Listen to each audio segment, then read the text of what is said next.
जय मसीह दोस्तों, परमेश्वर आपको आशीष दे। आइए हम एक संदेश को सुनेंगे जो कि सुसमाचार के विषय पर है।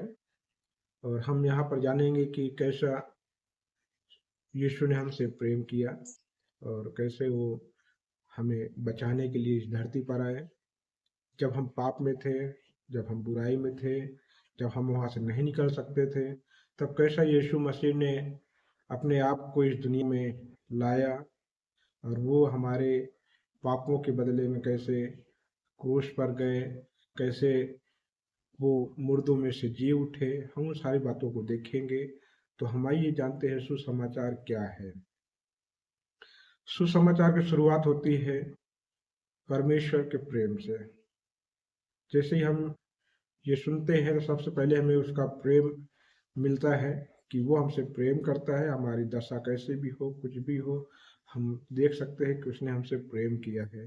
और उसके लिए हम 1 यूहन्ना 4 अध्याय उसका 8 पद पढ़ते हैं। जो प्रेम नहीं रखता वह परमेश्वर को नहीं जानता, क्योंकि परमेश्वर प्रेम है। जो कोई भी व्यक्ति प्रेम नहीं रखता है तो वो नहीं जान पाएगा कि परमेश्वर कौन है, कैसा है। लेकिन जो प्रेम रखता है वो जान पाएगा कि परमेश्वर भी प्रेम है, क्योंकि परमेश्वर ने ही प्रेम करना हमें सिखाया है, दुनिया में और कोई नहीं, है ना। इसका अर्थ है खुद को उसकी नज़र में देखना, जैसे परमेश्वर हमें देखते हैं। जैसा परमेश्वर हमें देखते हैं, हमें भी उसी तरह से अपने नज़रिए को रखना है कि हम भी अपने विषय में अच्छा सोचें। जब वो हमारे विषय में अच्छा सोचा, वो हमें बचाने के लिए यहाँ पर आए इस दुनिया में। और उनका कहना है, प्रभु का कहना है कि तुम मूल्यवान हो, तुम क्षमा किए गए हो और तुम प्रेम किए गए हो। हम मूल्यवान है, हमारी एक कीमत है। और कहते हैं कि तुम्हें क्षमा किया गया है और तुम प्रेम किए गए हो। तुम्हारी हर एक दशा जैसे भी हो, उस दशा में भी परमेश्वर ने तुमसे प्रेम किया है।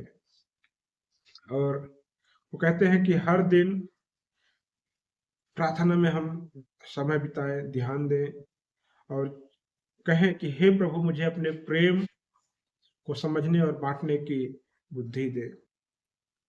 प्रिय भाई बहन, हमें जरूरत है कि हम परमेश्वर के प्रेम, उसके बुद्धि को अपने जीवन में लाएं, ताकि हम अपने जीवन से हम उस प्रेम को बांट सके, साझा कर सके जो यीशु ने किया है। जैसे वो इस धरती पर आए हमारे लिए, तो हमें भी चाहिए कि हम दूसरे मनुष्यों के लिए अपने हृदय खोलें, अपना प्रेम दिखाएं और दिखाएं कि हम कैसे यीशु मसीह को जानते हैं और कैसे हम यीशु मसीह को अपने जीवन में अपनाते हैं और कैसे हम यीशु मसीह के जैसा अपना दिनचर्या रखते हैं। यीशु मसीह ने हमेशा प्रेम करना सिखाया, क्षमा करना सिखाया। हम भी यही करेंगे। हमें भी यही करने के लिए ही बुलाया गया कि हम उसे क्षमा करें, अपनाएं, प्रेम करें। आमीन। यीशु ने सिखाया है क्षमा करना। जैसे हम लूका 6 अध्याय उसका 36 पद पढ़ते हैं तो वहां पर लिखा है, जैसा तुम्हारा पिता क्षमा करता है वैसे ही तुम भी क्षमा करो। जब हम यीशु जब प्रार्थना के विषय में सिखाते हैं, जब चेलों ने पूछा कि हे प्रभु बता कि हम कैसे प्रार्थना करें, तो यीशु ने प्रार्थना करना सिखाया। और उस प्रार्थना का एक हिस्सा था कि जैसे हमने अपने अपराधियों को क्षमा किया है प्रभु, वैसे ही तू भी हमारे अपराधों को क्षमा कर। तो जैसा पिता हमें क्षमा करता है वैसे ही तुम भी क्षमा करो। यदि आपका कोई भी दोस्त है, पड़ोसी है, जिसके विरुद्ध आपका कुछ झगड़ा है, आपने कुछ बुरा शब्द उन्हें कह दिया है, तो प्रभु कहेंगे कि जाओ तुम उन्हें पहले क्षमा करो। तुम उनके प्रति अपने दिल में कोई कड़वाहट ना रखो। अगर तुम कड़वाहट रखते हो तो तुम मेरे प्रेम में नहीं बने हो, क्योंकि यीशु प्रेम करना सिखाते हैं। और अगर हम प्रेम नहीं करते हैं, हम कड़वाहट रखते हैं, हम क्षमा नहीं करते हैं, तो हमें जरूरत है कि हम यीशु के पास आए और जैसा उसने हमें सिखाया है कि जैसा मैंने तुम्हें क्षमा किया है वैसे तुम भी उन्हें क्षमा करो। क्षमा करना कठिन है। बहुत बार ये बहुत कठिन हो जाता है, कैसे हम क्षमा कर दे। उसने तो हमें ऐसी बात बोल दी है कि हम कभी उसे क्षमा नहीं कर सकते हैं। ये सारी बातें हमारे हृदय में बैठ जाती है और हम उन बातों को लेकर के अपने हृदय को हम कठोर करने लगते हैं और हम क्षमा नहीं कर पाते, हमें कठिन होने लगता है। पर यही आत्मिक स्वतंत्रता का मार्ग है। जो दिल में कटुता रखता है वह स्वयं बंधन में बंधा रहता है। अगर दिल में कोई कपट है तो वो खुद को, अपने आप को किसी न किसी तरह के एक बंधन में बांधे हुए है। तो यीशु ने हमें कहा है कि हम स्वतंत्र हैं, तो हम स्वतंत्रता में चलें और दिल में किसी के लिए कोई कड़वाहट कुछ भी ना रखें। अगर हम कड़वाहट रखते हैं तो हमने क्षमा करना नहीं सीखा है। यीशु कहते हैं क्षमा करो। सुसमाचार में है कि हमें क्षमा करना। सुसमाचार जब हमें मिला तो हमने उसमें देखा कि यीशु ने हमारे अपराध क्षमा किए हैं, तो हमें भी चाहिए कि हम उनके अपराधों को क्षमा करें। चाहे वो मेरा भाई हो, मेरी बहन हो, मेरे मम्मी हो, मेरे पापा हो, मेरे मामा, बुआ, फूफा, कोई भी रिश्तेदारी में हो सकते हैं, आप उन्हें क्षमा कीजिए। अगर किसी की बातें आपको बुरी लगी हैं या आपने कुछ कहा है तो उन्हें आप क्षमा करो, क्योंकि यह यीशु मसीह हमें सिखाते हैं कि हम क्षमा करें। अगर किसी से मनमुटाव है तो धीरे धीरे उसे माफ करने की कोशिश करें।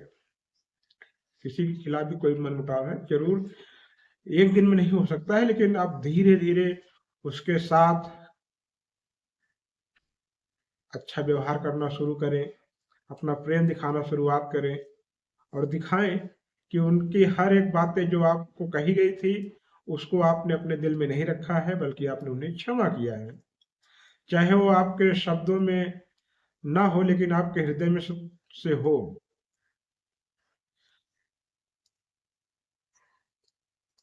तो हमें माफ करना सीखना है और यीशु के सुसमाचार को आगे लेकर के हमें चलना है। और है कि हमें सुसमाचार सिखाता है कि सच्चा प्रेम केवल शब्दों से नहीं, सेवा से प्रकट होता है। यीशु मसीह इस दुनिया में आए, उन्होंने सिर्फ बोला नहीं, लेकिन वो सेवा भी किए हैं। और वो किस तरह की सेवा किए हैं हम उसमें देख सकते हैं। मरकुस 10 अध्याय उसके 43 वचन में, जो कोई तुम में बड़ा होना चाहता है वह तुम्हारा सेवक बने। हम देख सकते हैं कि कैसे यीशु मसीह एक दिन अपने चेलों के साथ बैठे और वो एक टब में पानी लिए और अपने चेलों के पैर धोना शुरू किए। और ये दिखाता है कि यीशु कितने नम्रता से, कितने प्रेम से वो इस कार्य को कर रहा है। तो यीशु कहते हैं कि तुम में जो कोई बड़ा होना चाहता है वह छोटा बने। यीशु को छोटा बनने की जरूरत नहीं, वो हमेशा से बड़ा है, क्योंकि वो स्वर्ग से होकर के यहाँ पर आया है, क्योंकि वो राजाओं का राजा और प्रभुओं का प्रभु है। जब वो इतने बड़े सिंहासन से उठ करके इस धरती पे आया और अपने हाथ से बनाए हुए पुतले आदम का पैर वो धो रहा है, जो कि हम सब हैं, वो हम पतरस का पैर धो रहा है और चेलों का पैर धो रहा है। सोचिए उसने कितना बड़ा उदाहरण दिया कि तुम भी ऐसा करो। सुसमाचार दिखाता है कि हमें नम्र भी बनना पड़ता है, हमें नम्र बनना पड़ेगा दूसरों की सेवा करने के लिए। जब हम सेवा कर रहे हैं तो हमें इसमें देखना है कि किसी भी जरूरतमंद की हम सेवा करें।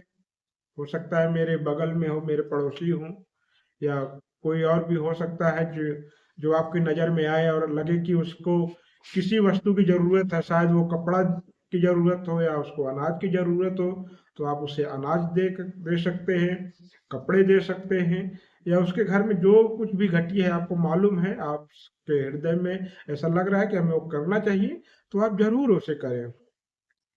किसी अकेले व्यक्ति से स्नेहपूर्ण बात करें, किसी भी व्यक्ति के साथ प्रेम से उससे बातें करें,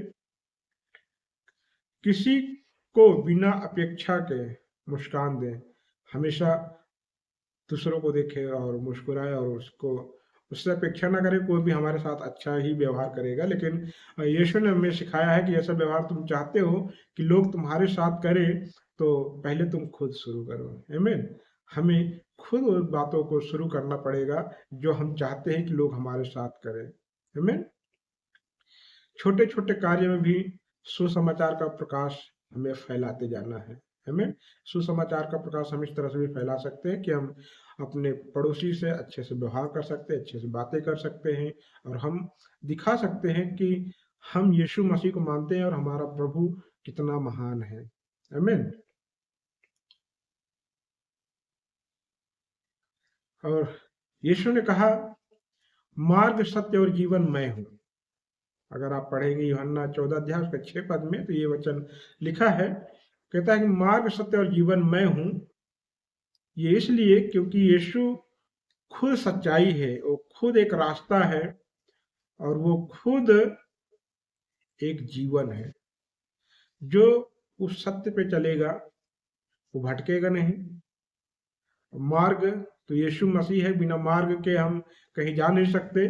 तो यीशु वो मार्ग है जो हमें परमेश्वर के पास पहुंचाता है, और वो जीवन है। जब हम परमेश्वर के पास पहुंचते हैं तो वो हमें वो जीवन भी देता है। हमें वो ऐसा जीवन देता है जो कभी खत्म नहीं होता है। आमीन। तो परमेश्वर चाहते हैं कि हम अपने जीवन में सच्चाई को रखें। सबसे पहले सच्चाई से हमेशा बातें करें, हमेशा हम सच बोलें, भले ही कितनी कठिन परिस्थितियां क्यों ना हो आपके, हमेशा हमें सच बोलने की जरूरत है। और हमेशा हमें नम्र रहना है, चाहे हम सफलता हमें मिले ना मिले, हम हमेशा नम्र होना चाहिए। हमें निर्णय लेते समय भी सोचें, क्या इससे परमेश्वर प्रसन्न होंगे। अगर जीवन का हम कोई भी निर्णय लेते हैं तो वहां पर हम सोच सकते हैं, क्या परमेश्वर इससे खुश हो रहे हैं, क्या परमेश्वर को यह पसंद है। यदि परमेश्वर उस बात से प्रसन्न होते हैं तो जरूर आप उसे अपने जीवन में कीजिए। नहीं ऐसा लगता है कि प्रभु को पसंद नहीं है तो उसे आज ही छोड़ दीजिए, क्योंकि सुसमाचार बुराई के लिए नहीं लेकिन भलाई के लिए है। आमीन। और थिस्सलुनीकियों 5 अध्याय उसका 18 पद कहता है, हर बात में धन्यवाद करो, क्योंकि मसीह यीशु में तुम्हारे लिए परमेश्वर की यही इच्छा है। हम हर बात में परमेश्वर को धन्यवाद दें, परमेश्वर की बड़ाई करें, और उसके साथ हम अपने जीवन को चलाएं और उसके साथ बने रहें। आमीन। परिस्थिति कैसे भी हो, हमें धन्यवाद देना है। कितना भी कुछ उथल पुथल हुआ हो, कितना भी कुछ क्यों ना कुछ बिगड़ गया हो, उन हर एक समय में हमें परमेश्वर को धन्यवाद देना है। हर सुबह या रात में, या जब आप कोई बात सोच रहे हैं, उस समय पर आप परमेश्वर के आभारी हो सकते हैं और प्रभु कह सकते हैं, प्रभु धन्यवाद कि आपने मुझे यह सारी चीजें दी है, यदि आप न देते तो मेरे पास आज कुछ ना होता। धन्यवाद देना मन में शांति और आनंद लेकर के आता है। आमीन। जब हम धन्यवाद देते हैं तो धन्यवाद हमारे जीवन को सुकून देता है, हमें बेहतर बनाता है। और अंत में अगर हम कहें तो सुसमाचार को अपनाना मतलब जीवन, प्रेम में जीवन जीना। अगर हम सुसमाचार को अपने जीवन में अपनाते हैं तो हम प्रेम में अपना जीवन जीते हैं, क्षमा करना सीखते हैं, सच्चाई से चलना सीखते हैं, सेवा करना सीखते हैं, और आभारी रहना सीखते हैं, धन्यवादी रहना हम सीखते हैं। आमीन। तो हम हमेशा परमेश्वर के करीब रहें, और हम जाने कि कैसे आज से 2000 साल पहले यीशु मसीह हमारे लिए इस दुनिया में आए, मारे गए, गाड़े गए, और वो तीसरे दिन मुर्दों में से जी उठे हैं।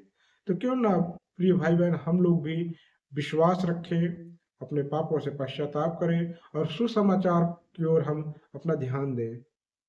जब परमेश्वर ने आदम और हवा को बनाया, इस दुनिया की सृष्टि की, परमेश्वर ने उन्हें कहा कि तुम इस बगीचे में रहो, इस बगीचे का हर एक पेड़ का फल तुम खा सकते हो, पर ध्यान दो जो भले और बुरे का है उसका फल तुम कभी ना खाना, क्योंकि जिस दिन भी तुम उस फल को खाओगे अवश्य मर जाओगे।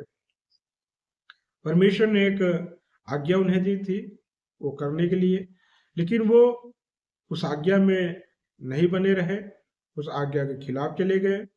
शैतान ने उन्हें बहकाया और वो उस पाप को किए जो परमेश्वर ने मना किया था न करना, उस फल को खाया और वो पाप में चले गए। और फिर परमेश्वर ने उन्हें वहां से निकाला, अदन की वाटिका से बाहर कर दिया। और हम देखते हैं वहीं से पाप का शुरुआत होता है। और ऐसे ही जब आद, आदम के बेटे होते हैं, उसमें से एक भाई एक को मार डालता है, और ऐसे करके पाप बढ़ते जाता है, बढ़ते जाता है। फिर एक समय हम देखते हैं कि नूह जो है उस समय का धर्मी व्यक्ति रहता है, जो परमेश्वर के नजर में धर्मी था। और वो नूह एक ऐसे बड़ी जहाज को बनाता है जो परमेश्वर ने आज्ञा दी थी कि तुम एक ऐसे बड़ी जहाज बनाओ पानी की, जो जिसमें तुम्हारा परिवार और हर एक तरह के जीव जंतुओं को रखो, क्योंकि मैं इस दुनिया में जल प्रलय लेके आने वाला हूँ। और परमेश्वर ने जब उसको आज्ञा दी, उसने किया। और पाप के कारण मनुष्य का पाप फैल गया कि परमेश्वर ने नूह को आज्ञा दी कि वो जहाज बनाए, और वो बना रहा था। फिर उसके बाद हम देखते हैं कि कितनी भयानक बारिश होती है, 40 दिन 40 रात, इतनी ज्यादा भयानक बारिश कि हर एक तरफ पानी ही पानी था, और कुछ भी नहीं था, सब पानी में डूब करके मर गए। सिर्फ नूह और उसका परिवार बचा।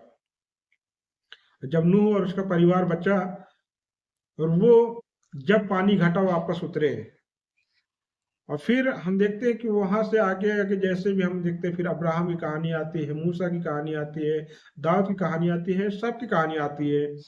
और फिर जब हम नए नियम में आते हैं तो हम देखते हैं कि यीशु मसीह का आगमन होता है। जैसे एक आदम से पाप सब मनुष्यों में फैल गया, वैसे ही दूसरा आदम जो यीशु मसीह है, वो जब इस दुनिया में आया, हमारे लिए इस दुनिया में मारा गया, गाड़ा गया, और तीसरे दिन मुर्दों में से जी उठा। तो इस आदम के द्वारा, यीशु मसीह के द्वारा, वो अनंत काल का जीवन हर एक मनुष्य को देने के लिए आ गया, ताकि जो अदन की वाटिका में पाप हुआ था उसका पश्चाताप हो सके, और जो परमेश्वर के करीब नहीं जा सकते थे वो परमेश्वर के करीब जाने पाए। जैसा हमने पढ़ा कि मार्ग, सत्य और जीवन मैं हूं, बिना मेरे कोई पिता के पास नहीं पहुंच सकता। तो हम परमेश्वर पर विश्वास रखें और सुसमाचार को अपने जीवन में अपनाएं, और जैसा व्यवहार हम दूसरों से चाहते हैं, हम पहले खुद करना शुरू करें। आमीन। तो परमेश्वर आशीष दे, और हमेशा सच बोले, नम्र बने, और परमेश्वर की महिमा और बड़ाई करें, यीशु मसीह के नाम से। आमीन।